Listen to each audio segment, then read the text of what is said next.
एक छोटे से गांव में एक औरत रहती थी। उसका नाम मैरी था। मैरी का विवाह एक किसान के साथ तय हो चुका था।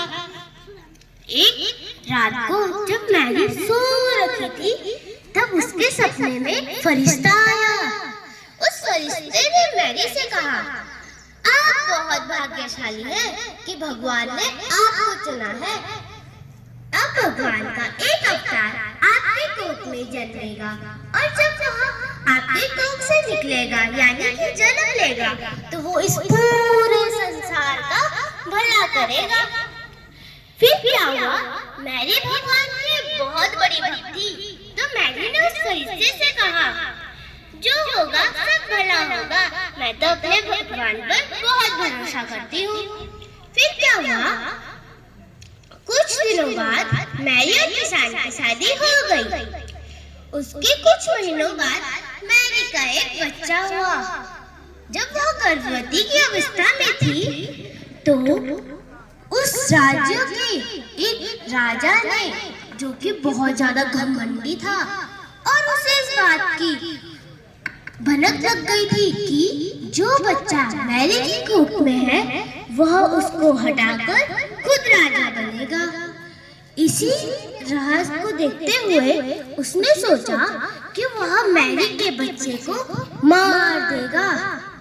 फिर उसने सोचा और अपने सिपाहियों को भेजा और कहा, इस राज्य के जितने भी 1 साल से छोटे बच्चे हैं, उन सब बच्चों को मार दो। फिर क्या हुआ? जब किसान को इस बात का पता चला, उसने जल्दी से जाकर मैरी को अपने साथ ले गया। किसान का एक घोड़ा था, तो उसने मैरी को उस घोड़े पर बिठाकर उस शहर से दूर चले गए। अच्छा हुआ कि राजा ने उनको पकड़ा नहीं। और जब वह उस राज्य से दूर चले गए थे, तो पता चला कि किसान ने अपने दोस्त का घोड़ा लिया था। अब तो किसान को उसका घोड़ा लौटाना ही पड़ेगा।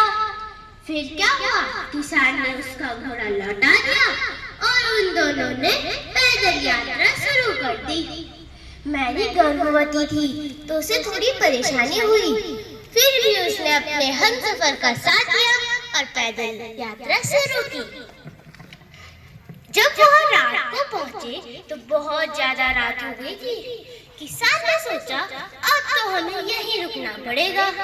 लेकिन जितने भी उस राज्य के लोग थे, उन सब के जो घर थे वो पूरे भर रखे थे, क्योंकि उनके घर पे भी मेहमान थे। अब क्या हुआ? किसान ने सोचा कि यहाँ तो सारे कमरे भरे हैं, अब मैं और मेरी पत्नी मैरी कहाँ रहेंगी? तभी एक भले इंसान ने उन्हें अपना अस्तबल दिया, जहाँ पर घोड़े रखे जाते हैं। फिर क्या हुआ? वहाँ पर घोड़े, भेड़, बकरी, बहुत सी चीजें थी। किसान ने एक बड़ा सा टब लिया और उसमें सूखी घास डाल दी, क्योंकि वह गरीब थे और उनके पास अपने बच्चे को झूला झुलाने के लिए पालना नहीं था। फिर कुछ समय बाद जब मैरी का बच्चा हुआ, तो मैरी ने उसे बड़े आराम से उठाकर उस पालने पर रख दिया, जिसमें उन्होंने वो सूखी घास रखी थी।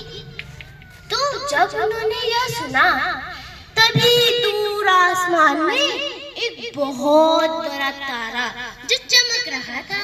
तभी 3 बुद्धिमान राजाओं ने उसे देखा और उन्होंने थोड़ा सोचा, तो उन्हें याद आया, अगर इतना बड़ा तारा अगर आसमान में दिखता है, तो मतलब कोई तो जन्मा है जो कि इस पूरे संसार का भला करेगा।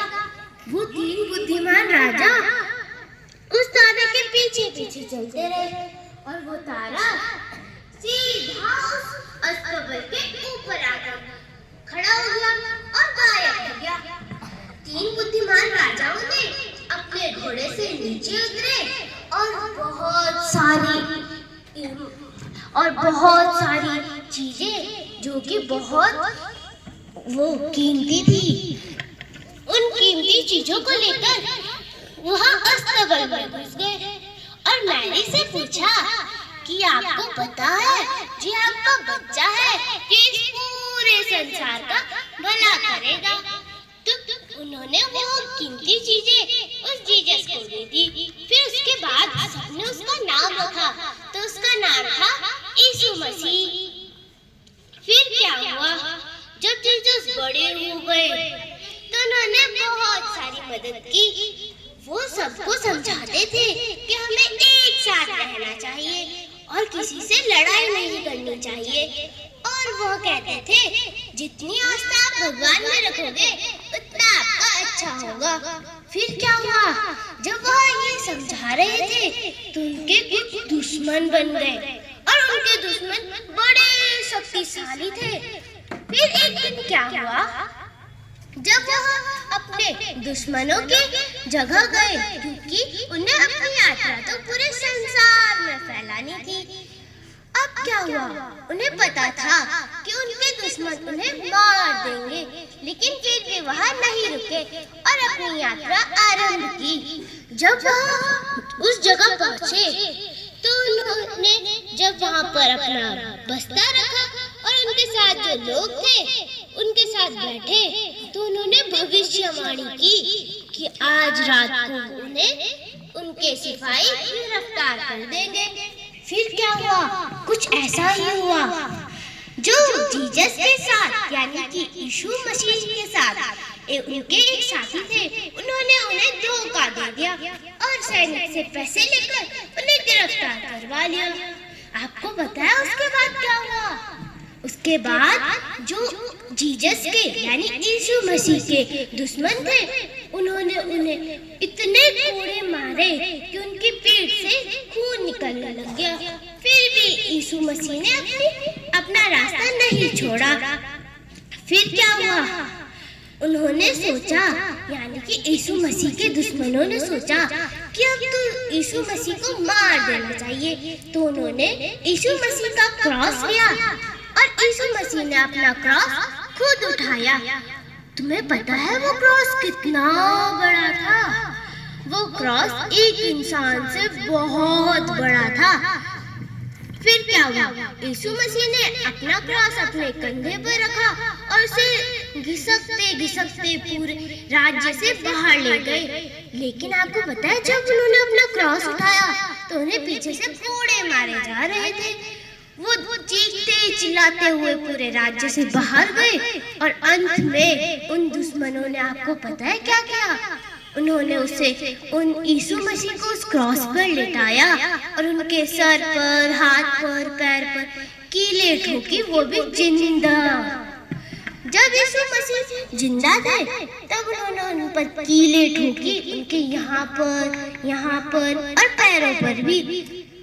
जब यीशु मसीह मर गए लेकिन वह भी मरे नहीं थे, तो फिर उसके दुश्मनों ने उन्हें मारने के लिए भाला उनके पेट पर चुभा दिया और जब वो चीखते चिल्लाते हुए मर गए, उसके बाद उनके शरीर से एक आत्मा निकली और उस दिन से ईसाई धर्म शुरू हो गया। धन्यवाद।